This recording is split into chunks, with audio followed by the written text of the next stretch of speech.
كيف ما كتعرفوا الدخول المدرسي على الابواب، وغادي نرجعوا عاوتاني لواحد الروتين ديال ماما اعطيني درهم اعطيني 2 دراهم. الا حضرتوا هاد الفطائر هادو لوليداتكم غادي تهناو من هاد الموضوع وغادي تسدوه بصفه نهائيه.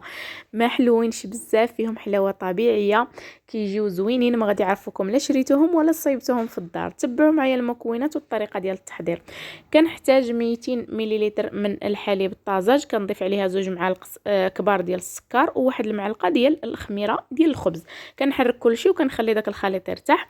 بالنسبه للدقيق غادي تحتاجوا 500 حتى ل 550 غرام، يعني 5 الكؤوس حتى ل 5 ونص.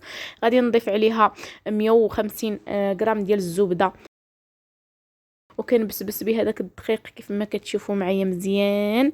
كندخل ديك الزبده في الدقيق، ومن بعد ما كيرتاح ليا داك الخليط ديال الحليب والخميره كيف ما كتشوفوا كيتفاعل مزيان، غادي نضيفو على الدقيق كيف ما كتشوفوا معايا موضح في الفيديو، وغادي ندمجو يعني بحال كنعجن، ما غادي ندلكها ما والو، غادي غير نعجنها ونخليها يعني غنجمعها وصافي. غادي نخليها غير ترتاح ماشي تختمر، غادي نخليها على ما نوجد الحشوه ونرجع ليها.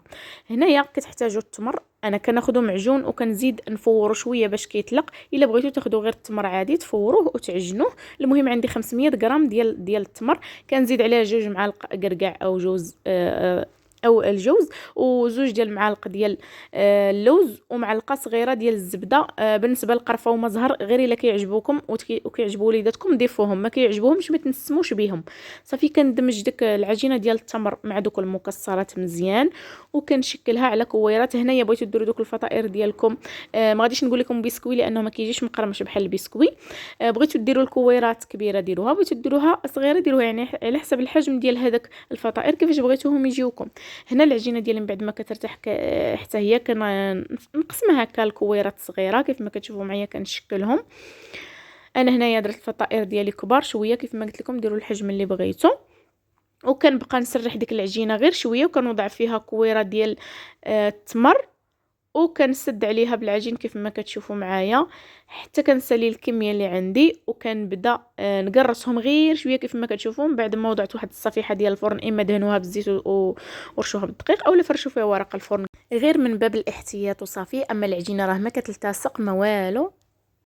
المهم الا كانت عندكم شي حاجه اخرى باش غادي تقبوهم من الفوق، هي هذيك. ما عندكمش غتستعملوا مشطه، ولكن تكون جديده، ومن الاحسن الا كانت دائريه. انا عندي غير بهذا الشكل، المهم قضيت بها. المهم المشطه تكون جديده. صافي كنستمر بنفس الطريقه حتى كنتقبهم كلهم كيف ما كتشوفوا معايا.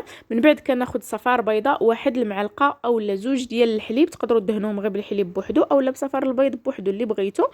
وكندهن هذوك الفطائر ديالي كلهم كيف ما كتشوفوا معايا. تقدروا تدهنوهم عاد باش تقبوهم، ولكن من الاحسن يعني تقبوهم عاد باش دهنوهم باش ما يعني ما كتعذبكمش العجينه.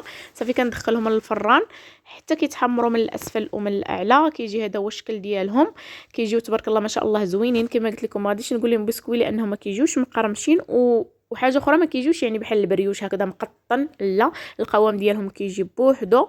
حاولوا تحتفظوا بهم في واحد العلبه اللي تكون محكمه الغلق، ما يقيسهمش البرد، لان الا قاسهم البرد غادي يبسوا لكم بسرعه. وكيكون هذا هو الشكل النهائي ديالهم. بارطاجيو الفيديو مع الحباب والصحاب لتعم الفائده، والى ملتقى في فيديو قادم ان شاء الله.